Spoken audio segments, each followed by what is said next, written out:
Ustadz, ada ulama terdahulu berkata begini, al-Islam huwa sunnah wa sunnah wal Islam. Islam adalah sunnah, sunnah adalah Islam. Kenapa beliau tidak berkata begini, al-Islam huwal Quran wa sunnah. Islam adalah Al-Quran dan sunnah.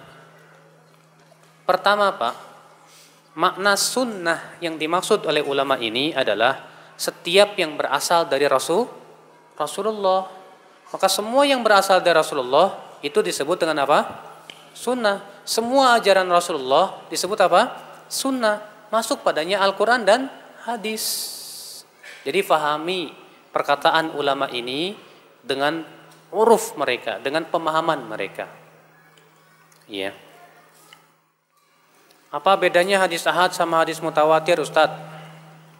Hadis mutawatir itu Pak adalah hadis yang diriwayatkan oleh perawi yang banyak, di mana jumlah yang banyak ini ada pada setiap tingkatan sanad, dan tidak mungkin ya secara akal bahwa mereka bersepakat di atas kesesatan, di mana mereka meriwayatkannya dengan panca indera.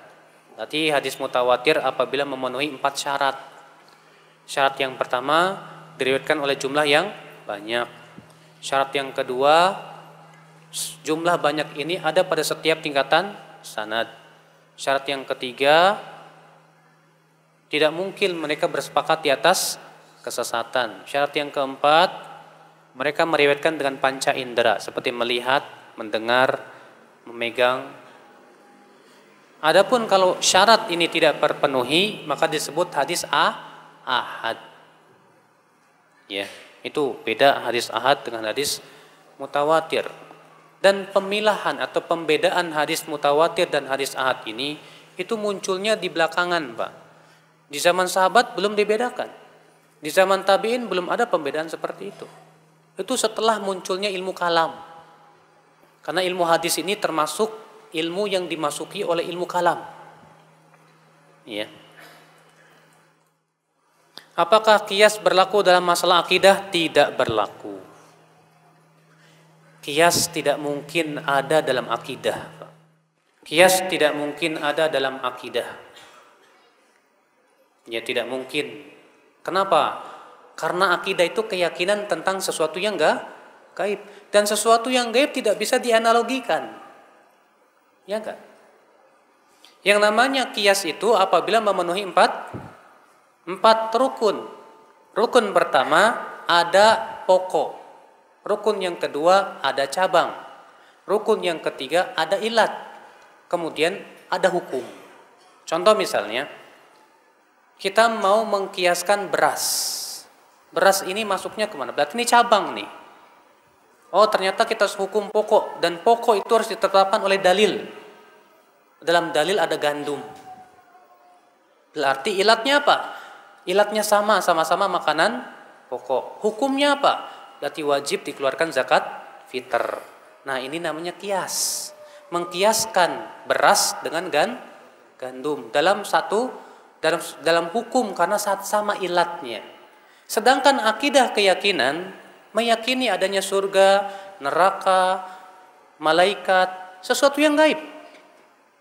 Allah, sekarang mungkinkah kita mengkiaskannya dengan makhluk? Tidak mungkin. Contoh misalnya, Allah punya makhluk, Allah Subhanahu wa taala ya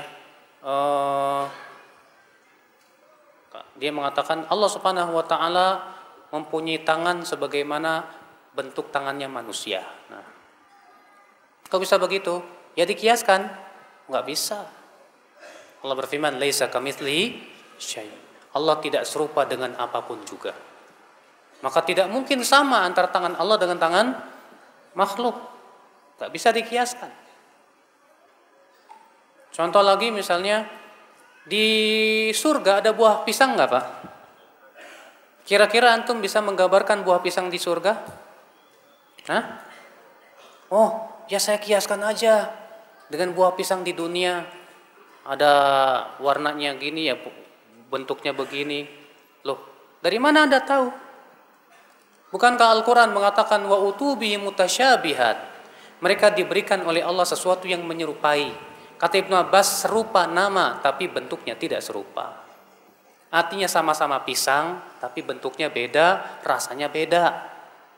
Nah, sekarang bisakah Anda mengkiaskan masalah gaib dengan masalah? Tidak bisa dikiaskan.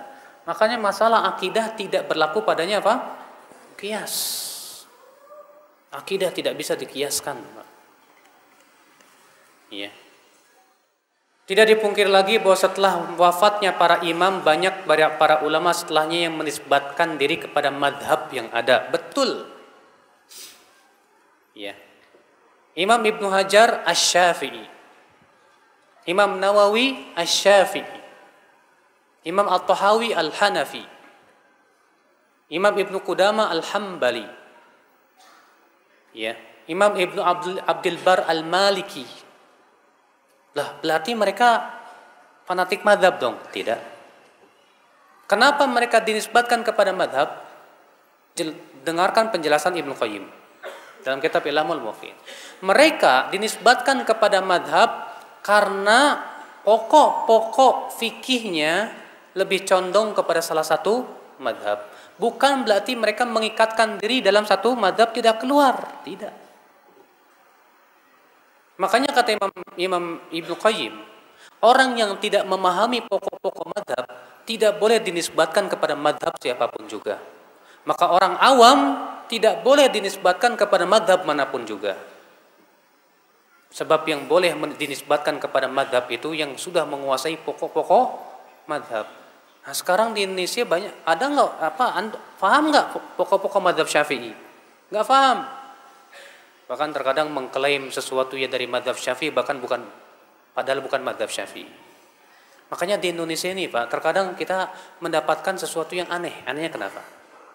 Di satu pihak mereka mengatakan harus satu madhab, tapi di pihak lain mereka ternyata terkadang tidak berpihak kepada madhabnya sendiri. Saya berikan contoh. Di Indonesia kalau habis sholat zikirnya keras-keras nggak? Zikirnya keras-keras. Padahal itu madhab siapa? Madhab Hambali. Adapun Imam Syafi'i mengatakan zikir setelah sholat yang syariat tidak dikeraskan. Boleh dikeraskan sebatas untuk taklim saja. Dan tidak boleh terus menerus. Sementara yang ada di masyarakat, zikirnya dikeraskan terus menerus. Jadi mereka sebetulnya ngikut madhab siapa ini? Di satu pihak mengatakan harus satu madhab Syafi'i. Loh kayak ente, kok dalam masalah zikir setelah sholat ikut madhab Hanbali gimana? Ya. Banyak lagi permasalahan lain Pak, yang diklaim itu madhab Syafi'i ternyata bukan madhab al-Imam Syafi'i rahimahullah. Makanya ya akhi azakumullah, itu akibat daripada mereka tidak faham pokok-pokok madhab. Makanya orang awam tidak boleh dinisbatkan kepada madhab manapun juga. Tidak bisa. Makanya Ibnu Hajar disebut Asy-Syafi'i. Kenapa? Karena pokok-pokok madhabnya lebih banyak menguatkan pendapat madhab Syafi'i. Tapi apakah Ibnu Hajar mengatakan tidak boleh menyelisih madhab Syafi'i? Antum baca kitab Fathul Bari Syarah Sahih Bukhari. Sering kali Ibnu Hajar menyelisih pendapat Imam Syafi'i. Al-Khattabi Abu Sulaiman, beliau terkenal sebagai seorang ulama madhab Syafi'i di zamannya. Tapi beliau menyelisih madhabnya sendiri dalam 119 permasalahan. Karena beliau melihat madhab lain yang lebih kuat. Imam Nawawi rahimahullah, antum baca dalam kitab Syarhul Muhadzab. Sering beliau menyelisih madhab Syafi'i. Di antaranya tentang masalah makan daging unta. Di mana Imam Syafi'i, Imam Nawawi lebih merojikan pendapat jumhur daripada pendapatnya madhabnya sendiri. Dalam masalah makan daging unta. Iya. Itu kan menunjukkan secara saksi, secara bukti, bahwa para ulama tidak pernah mengikatkan diri kepada satu mazhab. Mereka mengikatkan diri kepada Al-Quran dan hadis Nabi SAW. Adapun mereka dinisbatkan kepada mazhab karena mereka merojihkan usul pokok-pokok mazhab tersebut. Itu mereka dinisbatkan kepada mazhab. Ya. Bukan berarti mereka fanatik mazhab. Bagaimana membedakan hadis sahih dan hadis palsu dan lemah? Sudah saya jawab tadi. Kuliah dulu antum. Ya harus belajar dulu ilmu hadis lah. Iya. Kalau mau praktis tinggal nanya, udah gitu aja. Mau praktis? Iya mau praktis aja Ustaz. Nanya sama Ustaz selesai. Ya. Ustaz, hadis ini sahih apa enggak? Kata Ustaz, sahih. Ya udah amalin. Masalah Ustaznya salah apa enggak, dia yang nanggung dosa. Tanggung jawab. Di hari kiamat ketika antum ditanya oleh Allah, kenapa kamu? Kata Ustaz fulan sahih. Antum enggak dosa insyaallah. Ya, makanya orang awam itu tugasnya hanya bertanya kepada orang alim. Ustadz katanya menceritakan para imam itu saling mendoakan. Betul memang para ulama terdahulu saling mendoakan ulama-ulama yang lainnya. Imam Syafi'i mendoakan Imam Ahmad mendoakan Imam Syafi'i. Seharusnya kita pun demikian, Pak. Saling mendoakan. Antum doakan ustadz antum, ustadz pun mendoakan muridnya. Kalau kita enggak, terkadang murid mencari-cari kesalahan ustadz, ya. Ustadz juga sama, akhirnya semakin jauh, ya. Itu yang terjadi, bahkan di dunia internet lebih ngeri lagi. Di negeri ini masyhur juga selain Imam Syafi'i, ada Imam Ghazali, Imam Syekh Abdul Qadir Jailani, ya. Kenapa Salafi tidak ikut ajaran Imam Ghazali dan Syekh Abdul Qadir Jailani? Antum udah pelajari belum? Siapa Imam Ghazali dan siapa Syekh Abdul Qadir Jailani? Syekh Abdul Qadir Jailani itu di atas madhab Imam Ahmad bin Hanbal. Beliau madhabnya Hambali, Hambaliyul madhab.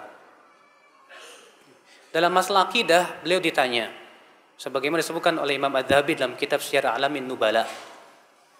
Ya, ketika menerjemahkan biografi Syekh Abdul Qadir Al-Jilani, yang benar Al-Jilani, bukan Al-Jaye, yang benar Al-Jilani, dari negeri Jilan. Ya. Beliau ditanya, "Fama aqidatuka ya Syekh?" Apa akidahmu hai Syekh? Faqala, maka beliau menjawab, aqidati aqidatus sahabah. Akidahku, aku ikut para sahabat.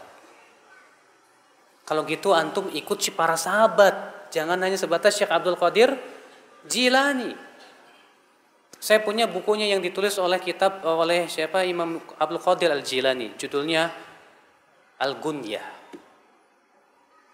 Dan ternyata maaf ya, Syekh Abdul Qadir Jailani keyakinannya bertabrakan dengan kebanyakan kaum muslimin di Indonesia. Karena kaum muslimin Indonesia banyak menisbatkan kepada akidah Asy'ariyah. Sedangkan Syekh Abdul Qadir Jailani termasuk yang membantah akidah Asy'ariyah. Di mana dalam kitab Al-Gunyah beliau berkata begini, "Wa kana Allahu ala arsy istawa." Dan adalah Allah bersemayam di atas arasy-Nya. Wala yuqal kama taqulul asy'ariyah, dan tidak boleh dikatakan seperti yang diucapkan oleh kaum Asy'ariyah, bi annallaha fi kulli makan, bahwasanya Allah di setiap tempat. Jelas, kalau antum enggak percaya silahkan rujuk kitab Al-Gunyah tulisan Syekh Abdul Qadir Jilani. Tegas di situ beliau mengatakan begitu. Saya pernah, Pak, maaf saya di salah satu kiai di kampung saya, dia mengkafirkan saya. Hanya saya berkeyakinan bahwa Allah bersemayam di atas arsy. Kata dia, Ustadz Badrul Salam itu kafir. Masa dia mengatakan bahwa Allah bersemayam di atas arsy? Ya. Saya bilang, kalau gitu kenapa Bapak tidak mengkafirkan Syekh Abdul Qadir Jilani? Bapak mengagungkan Syekh Abdul Qadir Jilani. Oh, itu kutub. Ya, wali itu wali. Dalam dunia tasawuf Syekh Abdul Qadir Jilani itu disebut dengan apa? Al-Ghauth, kutub, walinya para wali, sampai derajat yang paling tinggi, Pak. Sampai disebutkan dalam manaqib Syekh Abdul Qadir Jailani, katanya Syekh Abdul Qadir Jailani menempeleng malaikat maut, ya. Hebat.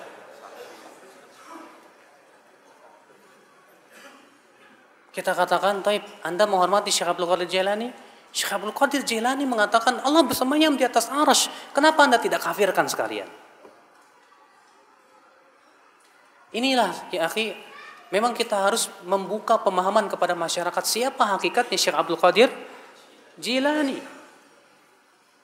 Dan Syekh Abdul Qadir Jilani itu hidup setelah imam yang 4. Makanya disebut bahwa beliau di atas fikihnya dalam masalah madhab, beliau madhab Imam Ahmad bukan Syafi'i beliau, tapi Hambaliul madhab.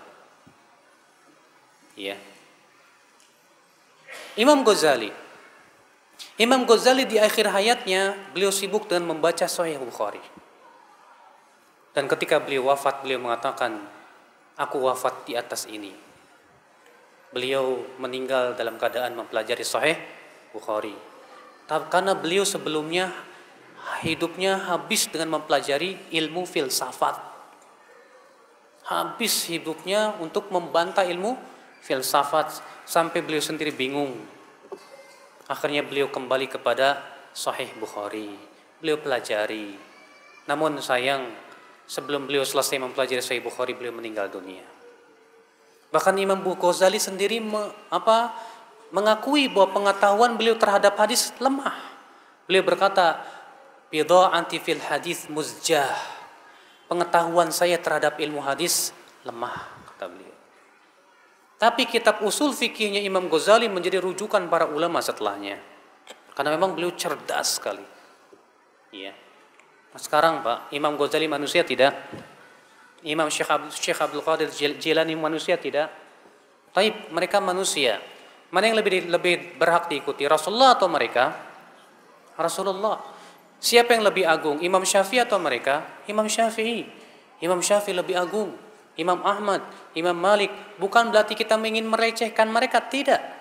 Tapi saya ingin menetapkan kepada Anda bahwa mereka semua ulama. Ulama tidak lepas dari kesalahan. Kita menilai ulama itu kalau sesuai dengan Al-Quran dan hadis. Kalau tidak sesuai, ya kita tidak ikuti. Makanya kalau Anda berkata, kenapa kamu tidak mengikuti Imam Ghazali? Saya tanya, Imam Ghazali ikut siapa? Kalau Anda berkata, Imam Ghazali ikut Al-Quran dan hadis, taib. Ya, kita pun sama-sama ikut Al-Quran dan hadis. Kalau pendapat Imam Ghazali sesuai dengan Al-Quran dan hadis, kita terima. Kalau tidak, kita tidak terima. Ya. Demikian pula Syekh Abdul Qadir Jilani. Maka itulah ya akhul Islam, keyakinan kita terhadap para ulama. Kita hormati mereka, kita cintai para ulama, kita jadikan mereka rujukan dalam memahami Al-Quran dan hadis. Tapi kita tidak mensucikan para ulama, kita tidak mengkultuskan para ulama. Kita mengatakan mereka orang-orang yang diberikan oleh Allah kelebihan, kecerdasan.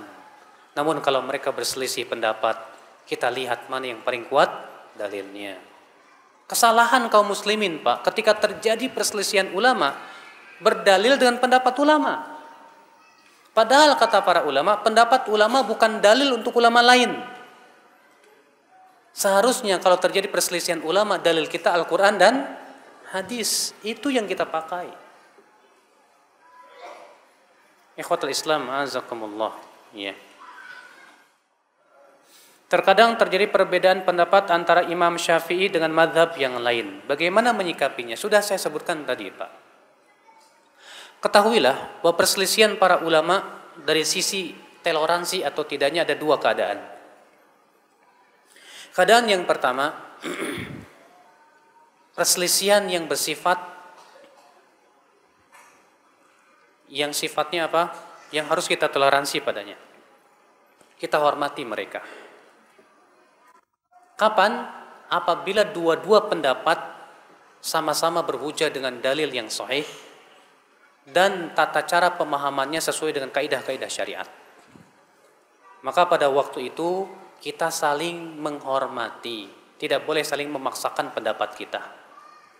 Contoh, masalah yang berhubungan dengan membaca Al-Fatihah di belakang imam. Imam Syafi'i berpendapat baca Al-Fatihah di belakang imam hukumnya apa? Wajib.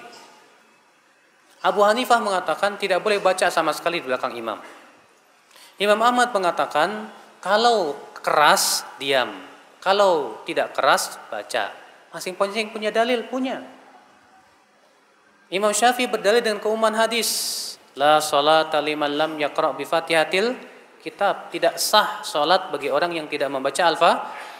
Kata Imam Syafi'i ini umum. Man di sini harf, ya, termasuk huruf yang menunjukkan keumuman. yang mempunyai makna siapa saja. Pokoknya baik imam, makmum, siapapun yang sholat, dia wajib baca Al-Fatihah. Sementara Imam Abu Hanifah berdalil dengan hadis apa? Bacaan makmum ditanggung oleh, kalau makmum ditanggung imam ya sudah selesai, nggak usah baca apa-apa. Imam Ahmad mengkompromikan. Kata Imam Ahmad, Al-Fatihah dibaca kalau imam tidak mengeraskan bacaan. Tapi kalau keras, diam. Karena Allah berfirman, fa idza quri'al Qur'anu fastami'u lahu wa ansitu. Apabila dibacakan Al-Qur'an, dengar dan diam. Masing-masing punya dalil. Dalam permasalahan ini, kata para ulama seperti disebutkan oleh Ibnu Qudamah dalam kitab Al-Adabus Syar'iyyah, ya. Dalam masalah ini tidak boleh kita saling memaksakan pendapat. Kamu harus ikut pendapat saya, tidak bisa. Kewajiban kita hanya menjalankan yang kita pandang kuat, selesai. Adapun memaksakan pendapat, apalagi menyesatkan orang lain, tidak boleh. Ini banyak permasalahan, Pak, yang terkadang kita lihat memang para ulama masih berselisih, tapi gara-gara ini kita masih malah bermusuhan. Ini tidak layak. Yang kedua, yaitu yang mungkin kita tidak bisa toleransi dalam permasalahan itu. Kapan? Apabila pendapat tersebut bertabrakan dengan ijma' pertama ini. Kalau pendapat itu bertabrakan dengan ijma' kaum muslimin, maka tidak boleh kita terima. Yang harus kita pegang adalah ijma'. Kenapa? Karena ijma' itu hujjah. Yang kedua, setiap pendapat yang bertabrakan dengan hadis yang sahih, kemudian sharih, bukan hanya sahih, sharih. Bukan cuma sharih, tidak mansukh, dan tidak bertabrakan dengan hadis lain yang lebih sahih, maka pendapat ini tidak boleh diterima. Saya berikan contoh. Abu Hanifah dalam masalah arak pendapatnya aneh. Menurut beliau, yang namanya arak itu apabila berasal dari anggur. Adapun kalau bukan dari anggur tidak disebut arak. Sedangkan jumhur mengatakan, imam yang tiga, setiap yang memabukkan arak. Maka pendapat Abu Hanifah tidak bisa kita toleransi, Pak. Karena bertabrakan dengan hadis yang sahih, sharih, tidak mansukh, dan tidak bertabrakan dengan hadis lain yang lebih sahih. Apa itu? Rasulullah SAW sabda, kullu muskirin khamrun, wa kullu khamrin haram. Setiap yang memabukkan itu arak, dan setiap arak itu haram. Sekarang kalau misalnya ada pemuda minum arak yang terbuat dari rambutan misalnya, kemudian antum ingkari, lalu si pemuda berkata, ini pendapat Abu Hanifah. Maaf ya, kita tidak boleh mengingkari, tidak bisa. Kita katakan dalam hal ini Abu Hanifah salah dan telah bertabrakan dengan hadis yang sahih. Contoh lain, Abu Hanifah mengatakan sedekap dalam sholat itu tidak disyariatkan. Hujahnya apa? Karena tidak ada dalil. Sementara jumhur mengatakan sunnah karena ada dalil. Dalam hal ini kita tidak bisa terima perkataan Imam Abu Hanifah. Kenapa? Karena bertabrakan dengan dalil. Masalahnya hadis-hadis tentang sedekap dalam sholat itu belum sampai kepada Imam Abu Hanifah. Maka bagaimana kita akan menghormati pendapat Abu Hanifah? Karena pendapat tersebut bertabrakan dengan apa? Hujjah, dalil. Ini yang harus kita fahami, Pak. Makanya masalah-masalah ikhtilaf itu harus dibedakan dan dipilah. Terkadang kan ada orang yang menghadapi perselisihan ulama itu puyeng, Pak, bingung. Ketika bingung tidak berusaha untuk mencari, tapi malah mencetuskan kata-kata yang menunjukkan kebingungan. Contoh misalnya, Pak, udah jangan merasa benar sendiri. Udah, jangan merasa paling benar kamu. Sering mendengar nggak gitu? Sebetulnya ini menunjukkan kebingungan. Dia sedang bingung, mana yang benar gitu loh. Jadi karena saking dia bingung dan dia pun tidak berusaha mencari, dibiarkan dia ngambang begitu. Akhirnya dia mencetuskan, udahlah, nggak usah merasa benar sendiri. Ya. Dan anehnya kemudian dia memaksakan pendapat dia kepada kita. Kamu jangan merasa paling benar. Maka kita jawab lagi, kamu ngomong gitu merasa benar nggak? Hah? Kamu ngomong gitu merasa benar nggak? Ya iyalah, ya udah. Yang namanya merasa benar itu fitrah manusia, Mas. Jangankan Anda, Fir'aun saja merasa dirinya benar. Allah berfirman dalam surat Ghafir, qala Fir'aun ma urikum illa ma ara wa ma ahdikum illa sabila rasyad. Berkatalah Fir'aun, aku tidak memandang untuk kalian kecuali yang aku pandang baik, dan aku tidak membimbing kalian kecuali kepada jalan kebenaran. Tuh Fir'aun ngomongnya begitu, Pak. Makanya kalau ada orang berkata, kamu jangan merasa paling benar sendiri ya. Masalahnya Pak, di dunia ini nggak ada orang yang merasa paling sesat sendiri, Pak. Ada nggak? Nggak ada. Sekarang kalau jelas dalilnya Al-Quran, hadis, perkataan ulama, masa nggak boleh merasa benar? Itu hak. Yang hak itu yang berasal dari Al-Quran dan hadis Nabi, apalagi didukung oleh ijma. Itulah hak, kebenaran yang harus kita pegang. Cumanya masalahnya seperti itulah. Kaum muslim ini sudahlah nggak mau nuntut ilmu.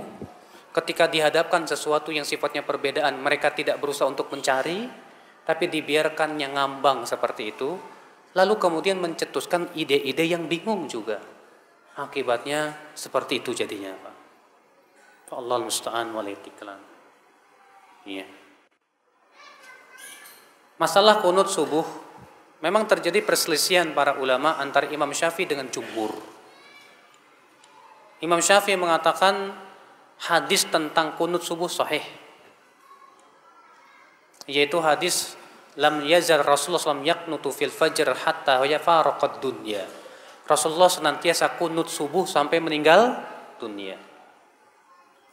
Bapak tahu tidak, Pak? Hadis ini di dalam sanadnya ada seorang perawi yang bernama Abu Ja'far Ar-Razi. Namanya Isa bin Mahan. Di mana Abu Ja'far Ar-Razi ini diperselisihkan oleh para ulama apakah dia thiqah atau tidak.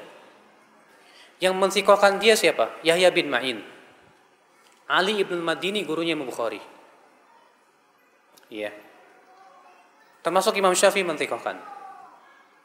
Sementara ulama yang lainnya mendoifkan dari sisi hafalannya. Siapa dia? Imam Bukhari, Imam Ahmad bin Hanbal, Imam Abu Zur'ah. Dan ini kepada pendapat inilah condong Ibnu Hajar Al-Asqalani dalam kitab Taqribut Tahdzib. Beliau mengatakan Abu Ja'far Ar-Razi saduqun sayyi'ul hifdz. Beliau orangnya jujur tapi buruk hafalannya. Dan pendapat ini yang saya pegang. Kenapa? Karena kaidah jarh wa ta'dil mengatakan al-jarhul mufassar muqaddam ala ta'dil. Jarh yang ditafsirkan sebabnya lebih didahulukan daripada sebatas pujian.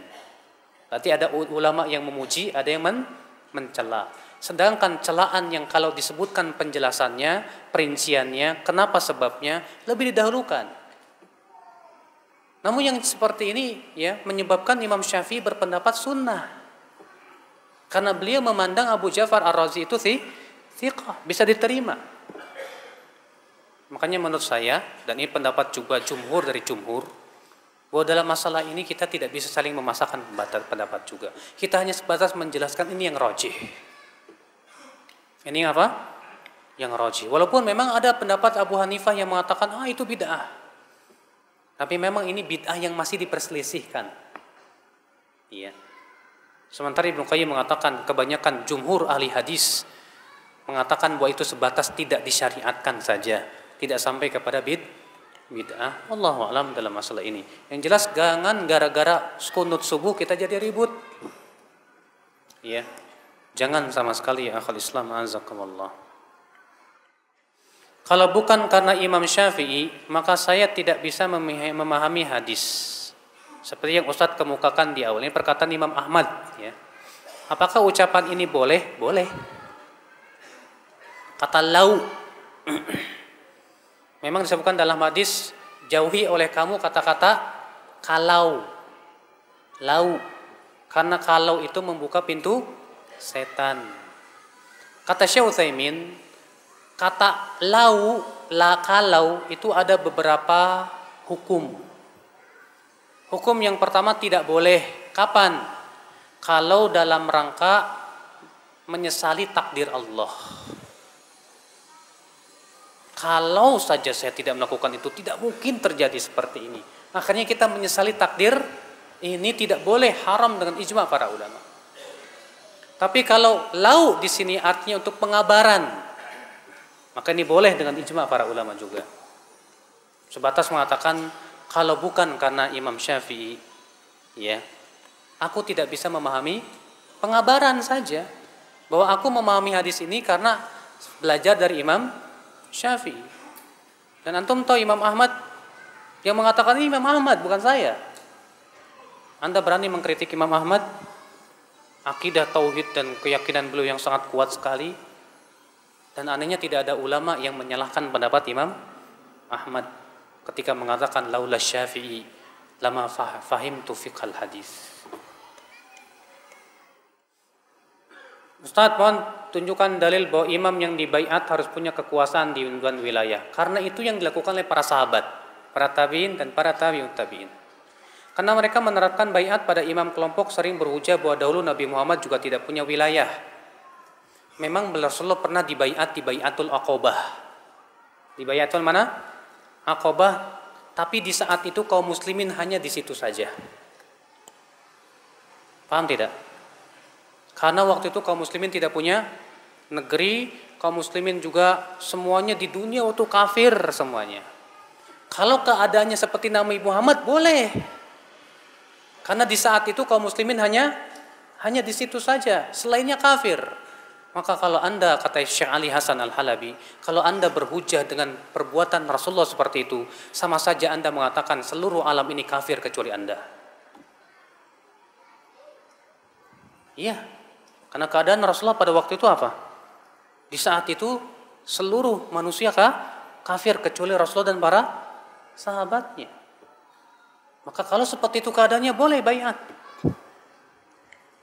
Ya, nggak bisa dikiaskan, Mas. Makanya setelah Rasulullah SAW wafat, para sahabat apakah membaiat, bikin kelompok sendiri baiat? Entah. Para tabi'in, para tabi'ut tabi'in, tidak. Bahkan ketika terjadi peperangan antara Abdullah bin Zubair dan Abdul Malik bin Marwan, Ibnu Umar tidak mau membaiat salah satunya sampai salah satunya menang. Setelah Abdul Malik menang dan terbunuh Abdullah bin Zubair, baru Ibnu Umar datang dan keluarganya baiat kepada siapa? Abdul Malik bin Marwan.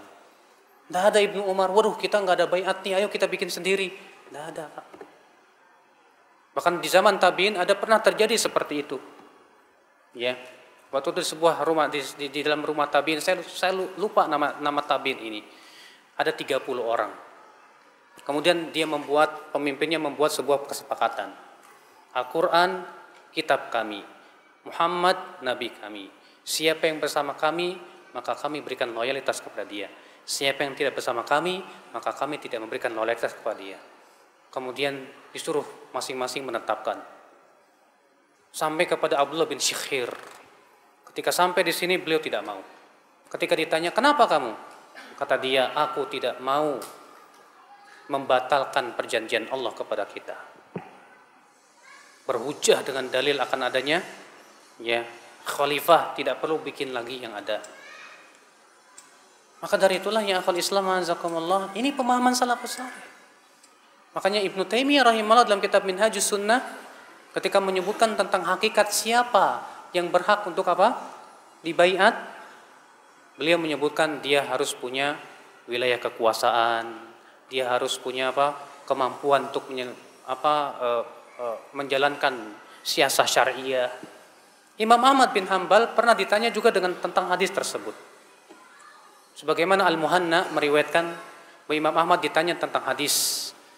Ya, man mata walaysa fi unuqi bai'ah, man mata walaysa alaihi imam mata mitatal jahiliyah. Siapa yang meninggal dalam keadaan dia tidak punya imam, maka ia meninggal dalam keadaan bangkai jahiliyah. Apa kata Imam Ahmad? Atadri mal imam, kamu tahu tidak siapa imam? Kamu tahu? Enggak. Kata Imam Ahmad, huwa an yaqula kullu muslim hadza imam. yaitu setiap muslim mengatakan ini imam. Berarti diakui oleh setiap muslim di suatu negeri, Pak. Bukan diakui oleh satu kelompok saja, seperti yang ada di Indonesia. Nah, sekarang di Indonesia, Pak, berapa kelompok yang sudah dibaiat? Hah? Banyak. Ada LDII, ada Jamaah Muslimin, ada Khalifatul Muslimin, ada lagi N11, ada lagi di Bekasi Abdul Qadir Baraja, ada lagi siapa itu? Banyak, di Indonesia ini banyak, masing-masing mengklaim sebagai khalifah. Lalu bagaimanakah hadis apabila dua khalifah dibaiat, bunuh salah satunya? Ini mana dulu dibunuh? Banyak di Indonesia ini. Makanya kita harus pahami ya akhul Islam azza. Nah sekarang kalau misalnya nggak ada kekhilafan gimana? Kata Rasulullah fa'tazil tilkal firqa kullah. Karena kan pernah ditanya oleh Hudzaifah, "Hai Rasulullah, bagaimana kalau tidak ada pemimpin kaum muslimin, tidak pula ada jamaahnya? Bagaimana ya Rasulullah?" Kata Allah, "Fa'tazil tilkal firqa kullaha." Tinggalkan semua firqah yang ada itu. Walaupun kamu harus meninggal dunia dalam keadaan menggigit akar pohon, kata Rasulullah. Udah tinggalin aja semua. Karena itu yang diperintahkan oleh Rasulullah sallallahu alaihi wasallam. Ya, Allahu a'lam, sekira cukup sampai di sini. Mudah-mudahan apa yang saya sampaikan bermanfaat.